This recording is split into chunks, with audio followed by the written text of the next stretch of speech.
before we even go and talk about the specs in Mythic Plus and what changed in this reset in the meta and in the keys of Mythic Plus, let's start by talking that this is the week where we might start seeing some more players going back in Mythic Plus, because this is the week where we have Fortified, Bursting and Storming, and for the record, as per the stats are telling us, this is one of the easiest weeks of Mythic Plus. Across all of the combinations we have gotten since the release of Season 2, basically 3.5 months, this one right now is the easiest Fortified week of the season and the second easiest week overall. So you might start seeing way more people being into Mythic Plus this reset. What might also get players way more into Mythic Plus is of course the fact that in this reset we have gotten the nerf to the scaling of the key levels past level 20. So a level 25 key will feel now like a level 24 key, a level 27 key now will feel like a level 25.5, and then a level 29 or a level 30 key will feel like 2 levels lower. So this combination of the keys being easier now, as well as this reset having quite the easy affixes, might have brought up more players again in Mythic Plus.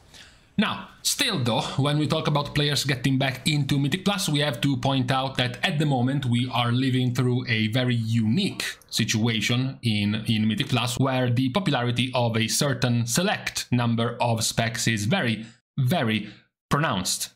As we go over role by role as usual for our Mythic Plus recaps, when you go over the tanks, the situation up to the highest level of Mythic Plus keys where you can still get your rewards and your max item level rewards as well, a +20, it still sees a rather balanced and even situation, as in, you know, most specs can do this key level quite handily. And then as you go into the, you know, higher, more competitive level of keys is of course the dominance of one spec, which is Guardian. Guardian that did not receive any nerfs now. They received them last week and 2 weeks ago and 3 weeks ago, both to their damage and to their tankiness. Not much has changed for now.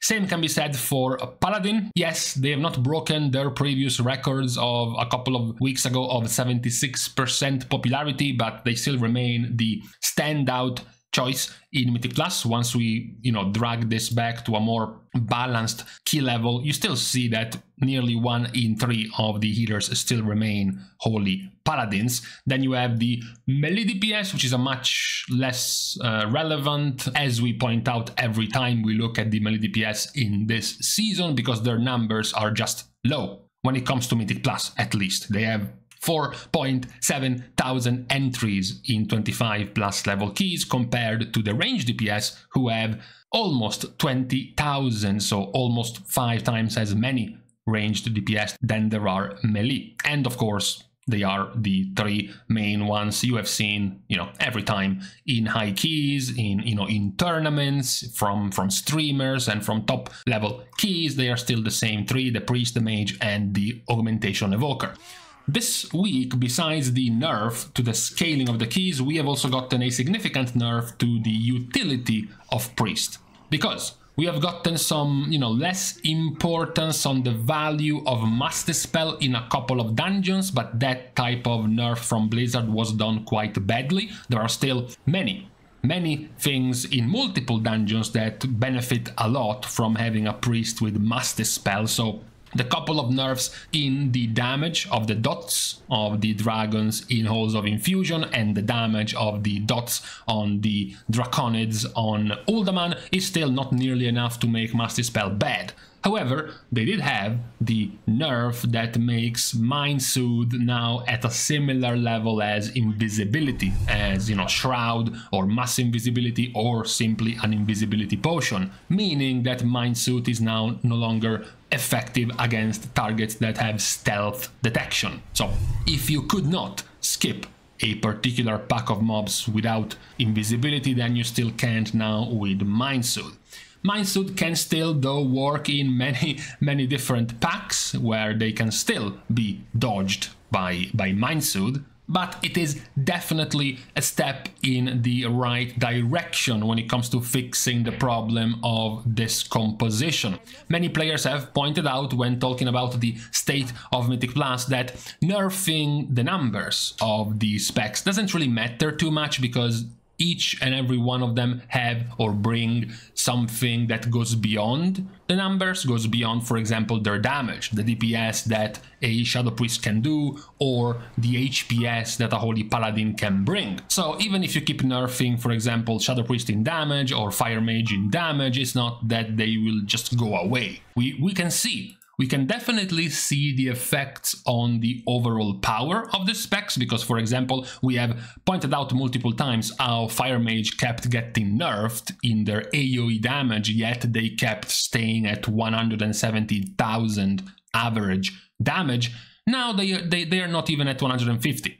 So the effect of the nerf is visible. Same goes for Shadow Priest, which was hanging around 150,000. Now they are down to 133. So the effects of the nerfs are visible. You know, even if you look at simply the numbers, you can see that Shadow Priest at the moment would be below the half, below the average line of AoE damage. They are beaten by basically everyone in here, as well as everyone in here, except for Ret. So their damage is nothing special at the moment. I am sure some priests are already worried about Season 3, right? What happens if Blizzard comes out with new dungeons in Mythic Plus where Master Spell is never needed and skipping trash packs is doable without Mind Suit? Now we are suddenly a spec that doesn't bring that utility anymore, but we have gotten nerfed in damage to compensate for that utility that was very useful in this season. So we are going to be dropping much lower down in Season 3 if our utility is no longer needed, for example. Perhaps not the same complaints that an Augmentation Evoker will have, because their utility remains very valuable regardless of the type of dungeon that will be and will exist in Season 3. The defensive they have, the extra HP they give to the party, the cooldown they can give to the DPS specs in the form of Breath of Eons, as well as the buff. The most important problem of Augmentation, the fact that their primary stat buff is given to healers and tanks as well. So you effectively have in your party a DPS spec that can make your healer heal for 30% more and make your tank, 30% tankier, because you overload them with primary stat. That is going to remain a problem in Season 3. We have gotten some shifts in the tier list for this week. We still see the good old faces of 1, 2, 3, 4, 5 still there unmoved. We also see yet another familiar face, which is an empty S tier slot for the melee. Because, of course, if this is the comp you run in all of the high keys, then there is no melee spec that deserves to be in the S tier. There are plenty of specs that could have been or would have been towards the S tier if these three specs did not synergize so well together, like Enhancement and Subtlety in particular, as well as Fury, although a little bit lower down. Those would have been, right? Those would have been some very viable specs if they didn't have the misfortune to time their strong period at the same time as theirs, basically. Perhaps the same can be said for specs like Vengeance, who could have also been quite strong if Guardian wasn't that much stronger. Sadness aside, though, there have been some very tiny minor changes, because even though Holy Paladin is still the absolute best, you still see some growth of Discipline Priest. You might also have seen yourself some groups starting to ask for more Discipline Priest players. The result of this is mostly to replace Shadow getting replaced for another, very small part of the player base being Destro or Balanced Druid. So if you replace Shadow, you still want Mind Suit, you still want Master Spell, and you still want Power Infusion, so you go and replace Shadow with Discipline. That is something we have seen after the second or third round of nerfs to Holy Paladin and to Shadow Priest. We also talked about how those two specs would have been the more easy to replace. If we had to look at these specs and think about which ones are at the higher risk of being swapped around. The safest ones in this Exodia comps are Augmentation, Evoker, Guardian Druid and Fire Mage. The two ones that are more interchangeable are Holy Paladin and Shadow Priest, especially after the several rounds of nerfs that they have received. I have this feeling we are going to have quite a massively diverse Season 3. I think Blizzard will change significantly, for example, the importance of certain utility abilities in Season 3, freeing up the necessity of using a priest in your keys because of things like Master Spell and Mind Soothe. I believe they have learned from the mistakes of this season, from bringing such a necessity in Season 3. Also, I believe that the continued nerfs to these three specs will eventually free up more of the other range specs to become viable, and this will also, of course, unleash the melee DPS into finally being part of the S tier again every once in a while in Season 3. So I think if we have to look at the glass half full, the disaster of the second part of this Season 2 after the release of Augmentation Evoker and the rework of Fire Mage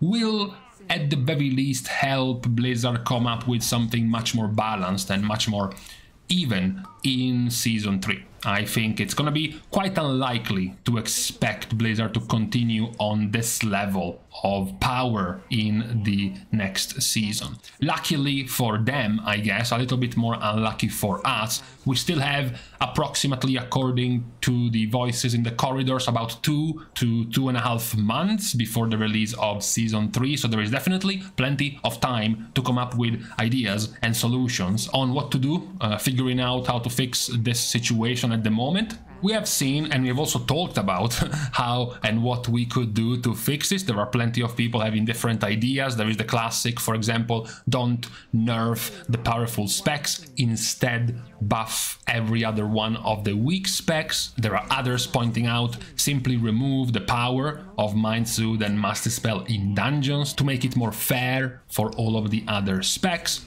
So amongst all of these different opinions, we will see which way will Blizzard gravitate towards as we get closer to Season 3. After all, 10.1.7 is gonna be out in like 10 days. So after 10.1.7 goes live, we will be entering the PTR phase, the testing phase of Season 3. So that's where we will start seeing things like, for example, the tier sets being introduced in the PTR for Season 3, which dungeons will be part of the pool in Season 3, what are the planned changes to the specs and the classes in Season 3, etc, etc. So that's when we will start to see and hear much more about the intended changes for the next season.